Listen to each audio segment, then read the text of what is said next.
Une autre fois, aujourd'hui, nous allons aborder la question de la crypto-monnaie. Nous l'avons fait il y a quelque temps déjà, mais apparemment les choses sont en train d'évoluer très vite dans ce domaine, avec en particulier l'intérêt que cette crypto-monnaie, le Bitcoin, pour appeler celui qui est le plus célèbre, l'intérêt que cette crypto-monnaie commence à susciter auprès des grandes banques centrales de ce monde. Pour en parler, comme d'habitude, nous avons avec nous sur le plateau notre ami William Savary, économiste et fondateur et président du Haitian Stock Exchange.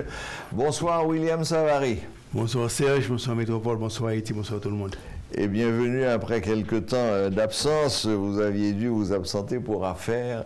C'est très bien. Alors, donc, revenons à cette fameuse crypto-monnaie, monnaie virtuelle. Comme on le disait, je ne peux pas mettre la main à la poche et sortir une poignée de bitcoins. Ouais. Ça reste une monnaie virtuelle, totalement virtuelle. Mais les choses bougent, les choses sont en train de changer. D'abord, la valeur des bitcoins ne cesse pas de monter. Bon, il y a deux choses qu'il faut au prime abord que l'on devrait dire. La première chose, la valeur de Bitcoin, c'est la valeur de la crypto-monnaie, a connu une des hausses faramineuses pendant les 6 derniers mois. Okay? Maintenant, il y a, et cette hausse, on peut l'attribuer à deux choses fondamentales. La première, c'est que la spéculation qui se fait sur le marché, en vertu de ce qu'on appelle de greater fools, la personne qui pense que s'ils achètent maintenant, il va trouver quelqu'un d'autre à acheter de lui à un prix beaucoup plus élevé. Ouais.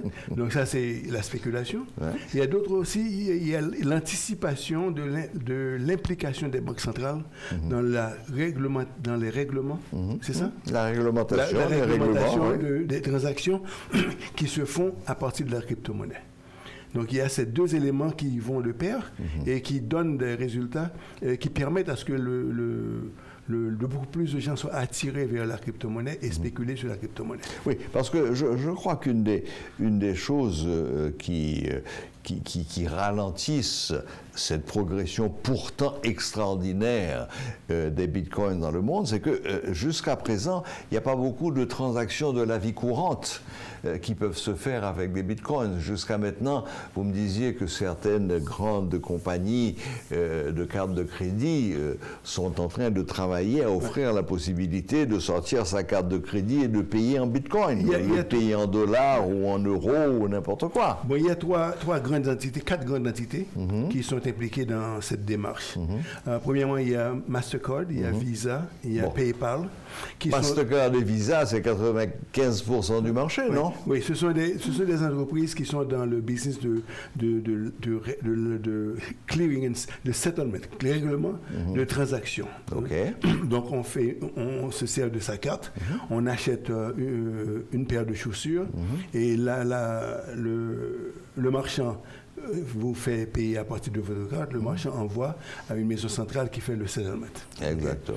Maintenant, ces entreprises sont aujourd'hui en train d'explorer comment permettre à ce que les gens qui sont détenteurs de Bitcoin puissent entreprendre des transactions et que ces transactions soient réglées à travers leur infrastructure. C'est ça qui sont les transactions de la vie courante. Vous parlez d'acheter une chaussure ou d'aller au market et de payer. Mais il faut se rendre compte que pour payer avec des bitcoins, d'abord il y a ce qu'on appelle le portefeuille électronique. Les bitcoins, ce sont des algorithmes qui sont alloués à un portefeuille électronique. Et à partir de ce portefeuille électronique, on peut attribuer et au marchand qui sert d'intermédiaire entre vous et le produit. Okay? Et ce marchand, lui, pour qu'il puisse accepter votre monnaie électronique, doit lui aussi avoir un portefeuille électronique. Ainsi, ça se fait de transfert électronique à un autre transfert électronique. Et le marchand qui vous vend la marchandise voit son compte électronique crédité du montant égal au montant que vous auriez payé. comme c'est avec la gourde ou le dollar. Mais c'est électronique.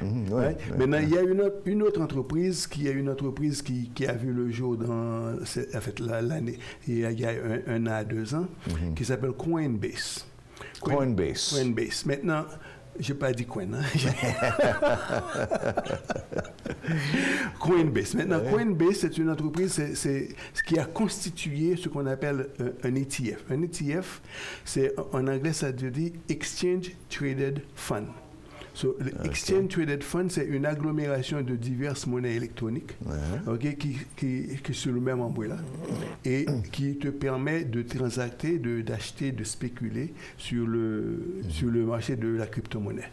Et maintenant, à travers Coinbase, il y a des efforts qui sont en cours pour établir ce qu'on appelle le modus operandi de règlement des transactions. Et aussi, ils ont soumis leur application au devant des autorités monétaires pour émettre des crédits, une carte de crédit pour permettre aux gens de faire des prêts à partir de leur compte Bitcoin, de leur compte crypto-monnaie. Maintenant, incidemment, il faut dire que Coinbase, c'est une entreprise qui est cotée à la bourse. Donc, ce qui veut dire, vous avez, d'un côté, il y a en plus d'être coté à la bourse, et aujourd'hui, la première fois, il y a une fois que nous avions intervenu, et j'ai eu à dire cette fois-là, que la Coinbase se négociait à peu près entre 100 et 150 $. Je ne m'en souviens plus du montant, mais aujourd'hui, ça se négocie à 330 $, sur moins qu'une année.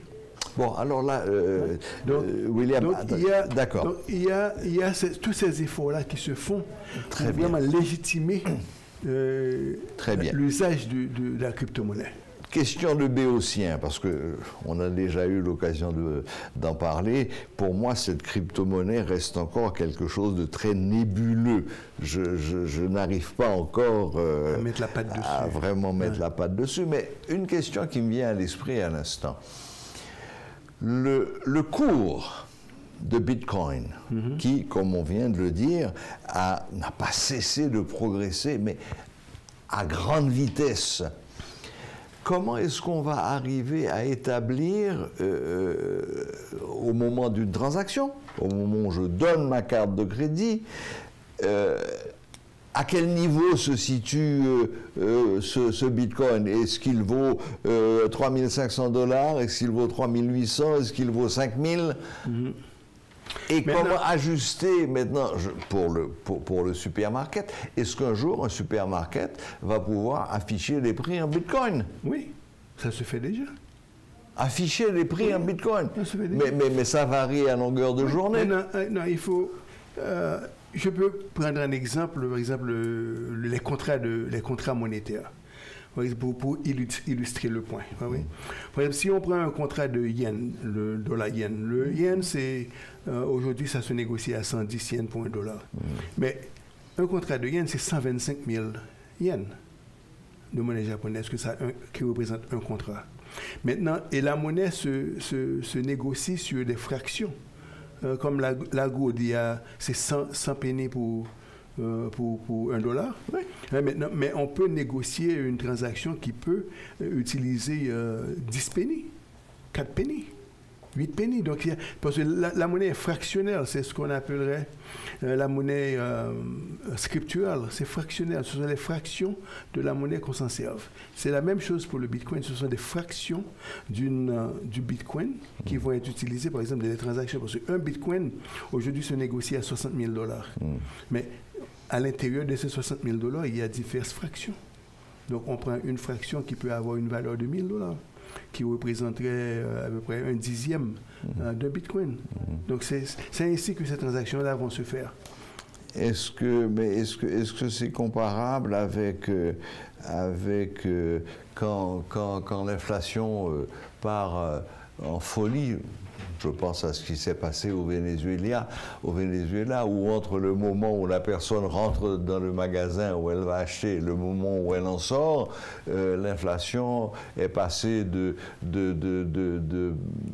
800% à 1200%. Bon. Maintenant, pour l'inflation, on en a parlé plusieurs reprises, où on a indiqué qu'au niveau de l'inflation, c'est ce qui est généralement admis, c'est une quantité déraisonnable de la masse monétaire comparativement aux biens qui ont été produits pour la société. Oui. Mais il y a à l'intérieur de tout ça un élément politique de l'inflation aussi. Parce que lorsque les gens anticipent une certaine instabilité dans l'économie, une certaine instabilité politique, les gens ont tendance à convertir le paper money, la monnaie fiduciaire, en biens qui peuvent mieux préserver la valeur. Solide, oui. Qui peuvent mieux préserver la valeur. Et maintenant, lorsqu'il y a cette poussée vers cette transformation, donc il y a une augmentation faramineuse des prix. Ouais. Donc, et ceci n'a rien à voir avec l'économie, c'est simplement une perception, c'est l'anticipation qui cause l'augmentation déraisonnable des prix. Bon. En Haïti, par exemple, on le vit là aujourd'hui.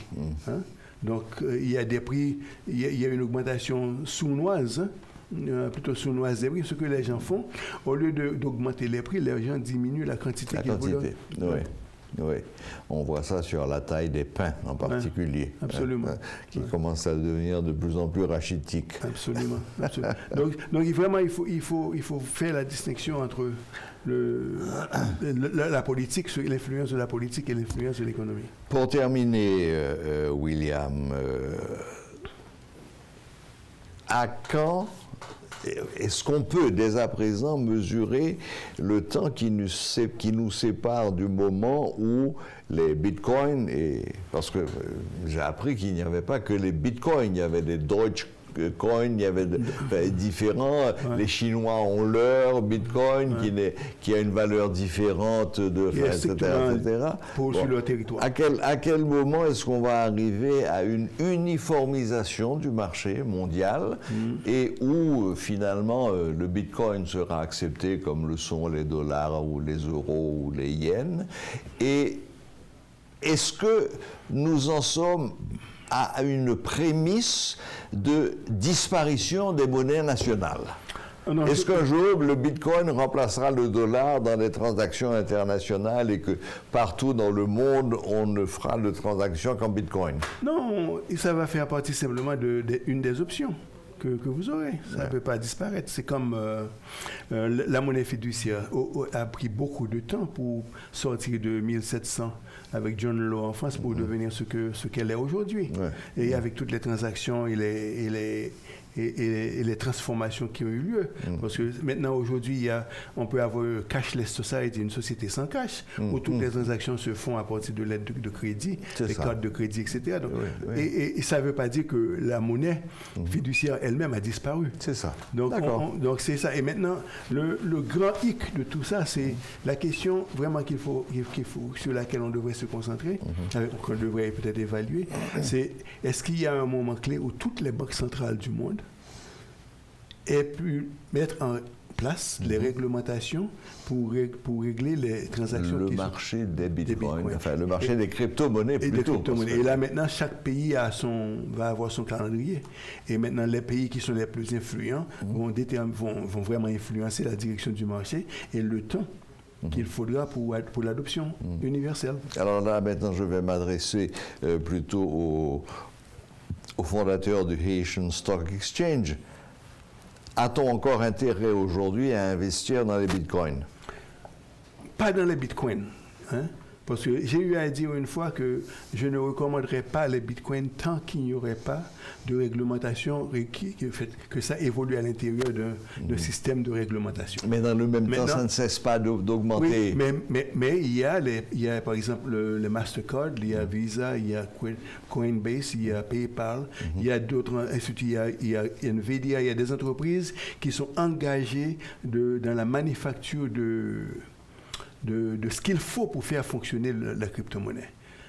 Donc il vaut mieux attendre que les choses soient réglementées. Oui, mais en attendant, si on veut en bénéficier, on choisit les titres qui sont dans le voisinage des bitcoins. Parce qu'il maintenant, il y a quelque chose de très important, c'est le data mining, où il te faut une capacité énorme de storage pour les data. Okay? Pour Donc, les données, oui. Pour les données. Donc, il y a plein de choses dans les voisinages des bitcoins qui sont très attrayants.